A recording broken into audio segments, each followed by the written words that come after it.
ئێمە بە درێژایی ئەم سی بەرنامەیە و ژمارەی هەموو بەرنامەکان ویستمان بڵێن کوردستانەکەمان کەشتیەکە، نابێ بهێڵین خەڵکێک لە خوارە و کونی کات بڵێ تااقەتم نییە بچم لەسەر ئاو بێنم و فەرمودەکە وا دەڵێت. چگەل لە خوار و یەکێک بڵێ تااقەتم نییە بچمە سەرەوە ئاو بێنم و تااقەتم نییە هیلاک بم لە خوارە و کونی کرد هەمومان غەرقەبین. ئەگەر سیاسیەکی بەدکار وا تەسەوڕ بکە ئەو تیجارەتی مۆرفین ئەکاتی یان تیجارەتی نێرگەلە ئەکات و بڵێ بەس خۆم دەوڵە من بەس ئاخر قڕم ساخ لە ئەنجامە شارەکە تیا دەچێت، لە ئەنجامە کوردستانەکە تیا دەچێت، لە ئەنجامە حیزبەکەی تۆش تیا دەچێت، لە ئەنجامە ئەو کوردستانی کە نازانم دڵت پێی خۆشە یان پێت خۆش نییە هەمومان تیا دەچین.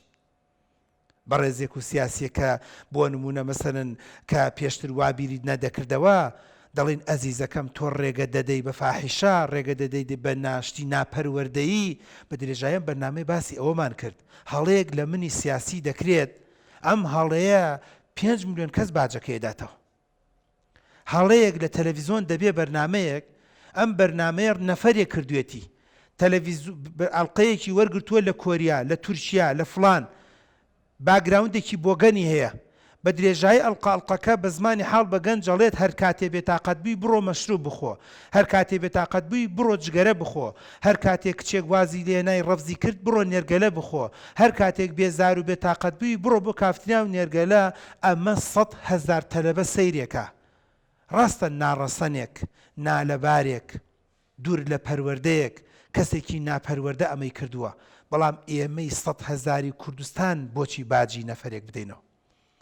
ئێمە بە درێژایی ئەم زنجیرە بەرنامەیە بۆ معلوماتی جنابتان باسی ئەومان کرد کە ئەگەر ئێمە ئیش لەسەر پەروەردە بکەین دەبێ ئیش لەسەر ئەمانە بکەین. یەک دەبێ ئیش لەسەر مامۆستا بکەین، چکە تۆ مناڵەکەت کە دەبێ بۆ مەکتەب تەواو تەسلیمی مامۆستایەکەی خۆی و دینی و خۆی و وجدانی خۆی سعات 7 تەسلیمیەکەی هەندێک مەکتەبێ سعات 2 تەواو بێ کە دێتەوە لای ئەو 6 سعات لەوێ بووە سوێنت لەسەرم نییە خۆتان 2 سعات نایبینن، باوکی لەوە چێ نیو سعات ببینێ کە دێتەوە چێتە ژوورەکەی خۆی بە هەنێکشی ئەخەوێ هەنێکشی لە ژوورەکەی سی تەلەڤیزۆن و بەزم ڕزمەکات تۆ نایبینی 20 دقە دێتە سەر سفرەکە و 20 دقەش تۆ لەگەڵا دانیشی، بەڵام 6 سعات لە بەردەستی مامۆستا بوو.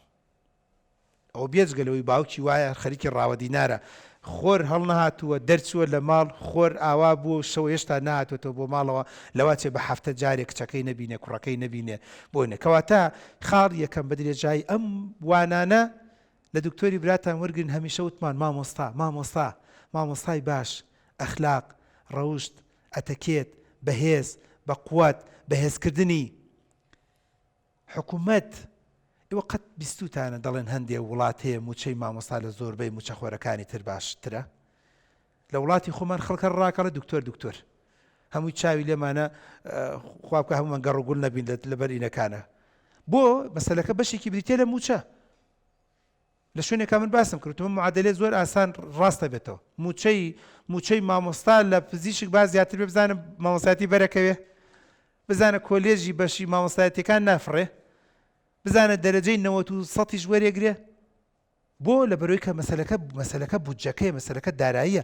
بۆیە کە لە وڵاتیەکە مامۆستا یعنی زەمان بوون بە مامۆستایەتی یعنی وەرگرتنی سەکەن، بوون بە مامۆستایەتی واتە تەواو موچەیەکی تەواوی شایستەت هەیە، بوون بە مامۆستایەتی واتە ئیتر تۆ پێویست ناکە ئیشی تر بکەی، بوون بە مامۆستایەتی تر پێویستت بە کتەبی ئەهدی نەبێت، پێویستت بە پەیمانگار نەبێت، پێویستت بە دەرزی خاص نەبێت. مامۆستا بوون بە درێژایی ئەم چەند ئەڵلقەیە هەمیشە بەشێکی ئیسیفامەکەمان کردوتە سەر مامۆستا و تومانە حکوومەت وەزارەت وڵات مەملەکەت تکایە بە قوربانە، بەڵام هەمیشە ئیشمان لەسەر تاکی مامۆستاکە خۆشی کردووە. حکوومەت چی بکات لە مامۆستایەک خۆی ناخوێنێتەوە خوشکم؟ حکوومەت چی لە مامۆستایەک بک خۆی ڕۆشنبیر ناکە؟ حکوومەت چی لە مامۆستایەک بک و علمی پێێتی بەکاری نانێ؟ ئێمە زۆر بێویژدان نەبین هەر بەردەوام هەرچی دەسە چەورەکەمانێ بەسەر حکوومەت و وەزارەتای ڕێژین. حکوومەت چی لە بەختیار بکات ئەگەر من مامۆستای زانکۆم بەڵام ماف بە وانەکەی خۆم نەدەم، پارەکەی خۆم حەڵال نەکەم، ئەو سەعات و 2 سەعاتە بۆی هیلاک نەبم، پێش وانەکە نەیخوێنمەوە، نەڕۆم کتێبی خارجی لەسەر نەخوێنمەوە، خۆم بە قۆت و بەهێز نەکەم.